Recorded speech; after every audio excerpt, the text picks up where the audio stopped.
Hey there, folks. Adam Davis with Adam Davis Real Estate. Today, I wanted to do a market update. It is now November 2nd, 2021. Can you even believe that we made it all the way through 2021? It's almost 2022. And boy, oh boy, has this year flown by. It's now almost Christmas. It's almost Thanksgiving, which means it's almost time for turkey and stuffing. What kind of stuffing do you prefer?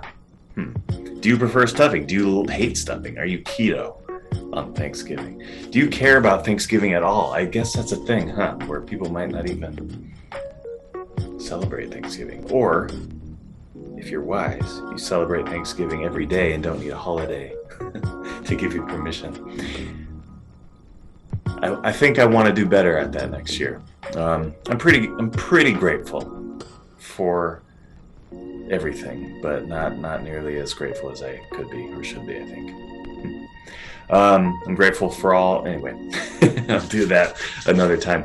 But I just wanted to give you a market update. It's the beginning of November. We just went through October, and some really interesting things are happening. Nothing is a surprise.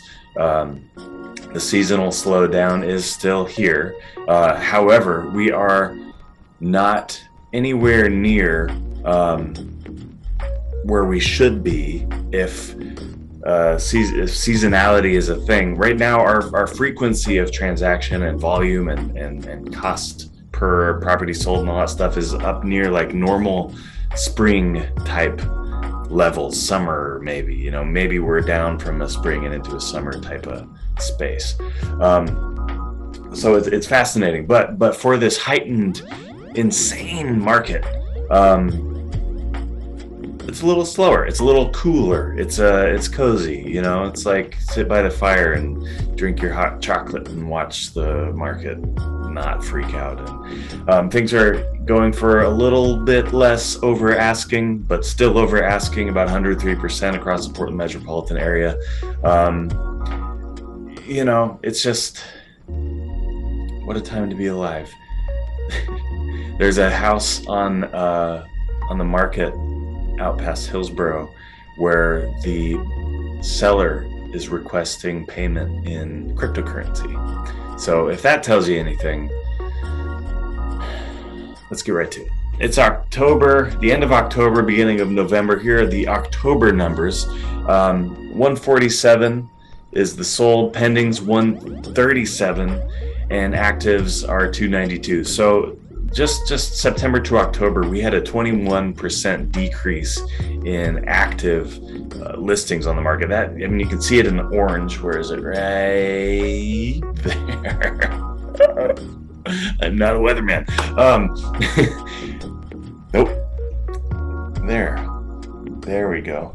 There it is. Ooh, come back, arm. Halloween is over. I expanded the territory just a little bit to encompass Dunthorpe, which is the very small, gorgeous, beautiful little hamlet type space just north of Lake Oswego, and just south into the Wilsonville, Stafford area, which isn't technically included in the MLS area that is Lake Oswego and West Linn. So I wanted to include those because they're very much a part of our economy here in the Lake Oswego, West Linn housing market. So I expanded just a little bit, and you would think that expansion would increase the volume metrics, the performance, but in fact, it may have had the opposite effect. It didn't, because that 147 number in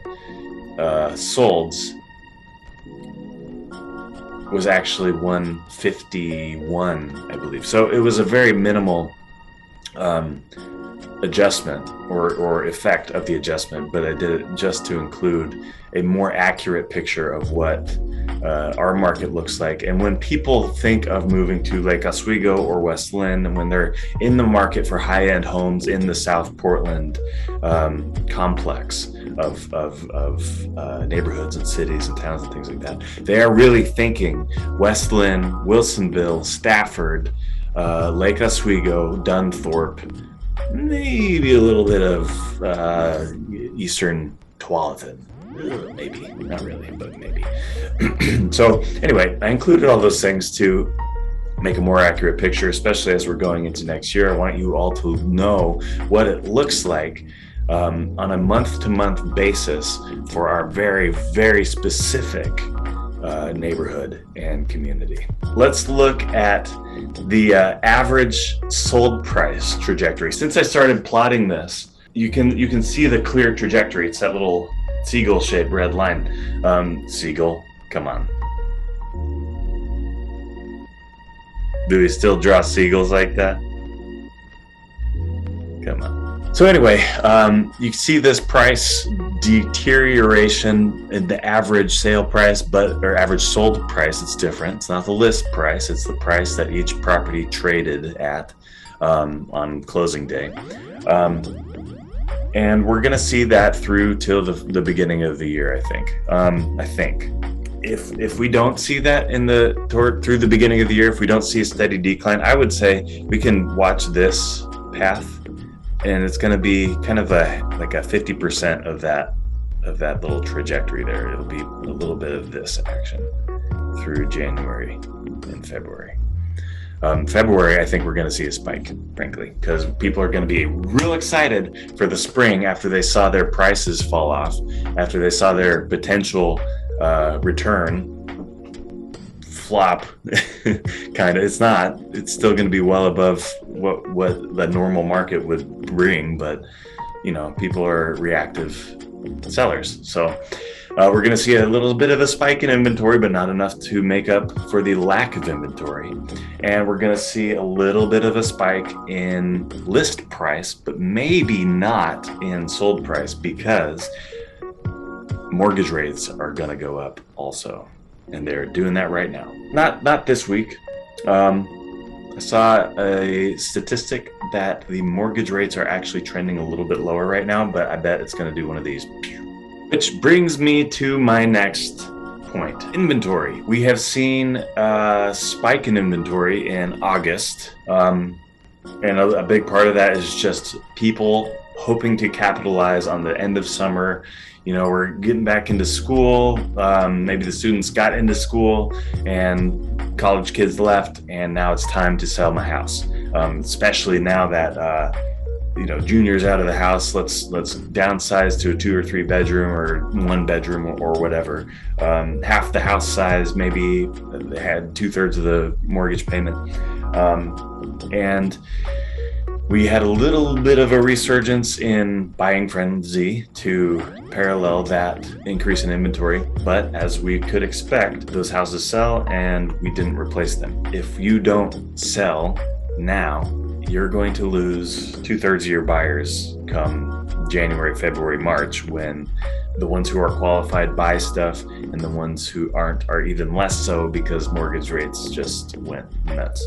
Inventory for September was 0.9 at the end of all things being accounted for. We decreased again to 0.8. So as you can see, despite the incessant construction that is happening all over the place, right down the road from me on Salamo in West Linn, they're building a 10 house or 12 house, very small development of $900,000 luxury homes that pretty much fit inside the footprint of their yard. And there's building like this all over the place here in West Linn, like Oswego, you get the rest. And despite all of this building, despite this absolute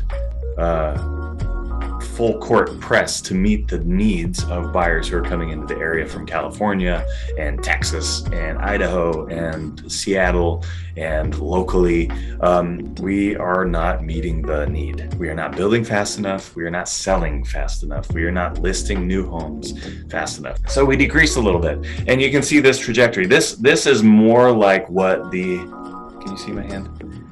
This is more like what the average sold price should be doing, especially after the going off to college downsize spike at the end of the summer. But now that we're moving into fall and winter in earnest, we're going to see this inventory you see it level out a little bit right here. So you see it kind of like do one of these things. If it continues in this trend, it's gonna do a, where are we here? I flip my camera to try and make it better. Okay, there we go, right there. It's gonna look like that for the next couple of months. And then maybe it's gonna do one of these, and that'll be February. Maybe it'll be sooner, who knows? This is great news for buyers. This is mixed news for sellers because it means that you're gonna contend with more inventory. You're gonna have more competition for your house to sell, which means that previous graphic that we looked at, which was the average sold price, that's gonna start to drop. Not just because of a spike and now we don't have a spike in like $10 million homes being sold, but because you, the seller, are not able to compete with a limited pool of properties on the market. Now you have to compete with a much larger pool of properties on the market. And there are so many buyers that you really have to put your best house foot forward in order to sell. So this doesn't mean that anyone's going to take a loss. Everyone who owned a house prior to 2020 or in the year 2020, their house made more money in equity this year than most Americans. That's crazy. People are trying to play the market and position their sale in such a way that they like multiply. They're looking at the current market right now and seeing all of these freaking crazy numbers flying around and thinking, oh, if I just wait a little bit longer, I can get more than market value out of it. Everybody is getting more than market value out of their house. The market value that we have right now is artificially increased. It is artificially appreciated, and when it stops being artificially appreciated, you're stuck. I mean, you'll still get natural appreciation out of your home, but what happened was I've said this a million times. I'm tired of saying it, honestly, but I'm going to say it again because it's crazy that people are not paying attention to this. When the market took off in 2020, summer, May, roughly, when it went pew, it took all of the next 3 or 4 years of appreciation and consolidated it, condensed it into about a month and a half. So we went pew, and then January hit and we peaked. And now we're just going like this. It's upward. It's ever so slightly. You got to be careful with that hand gesture, but you get the idea. It's this way, okay? So it's not going like this. When the appreciation calms, it's not going to go down. It's still going to go up. It just means that it's not going up like this anymore because we've reached that transition point, this shoulder, I'll call it. I'm learning about investing right now. I still don't know what any of the words mean, but I'm going to call this a shoulder. Stock investing because it's crazy also. But anyway, so we're going to see this, and then people are going to think, oh man, my property value is falling. It's not. It's just the market over time. This is time. This is upward pressure on property value, which is land appreciation, which is scarcity. And this is downward pressure on property value, which is buyer's market. It's going to stay like this. And so you're not going to get 103% of your sale price. You're going to get 99% of your list price. Okay, so that's all that means. If you want to get 103% of your list price, you have to sell while the inventory is low, while the mortgage rates are low, while buyers are everywhere. In a few months, buyers will still be everywhere, but, and that's upward pressure, that's the same as scarcity, that is the limited inventory. But mortgage rates are going to increase, that's downward pressure.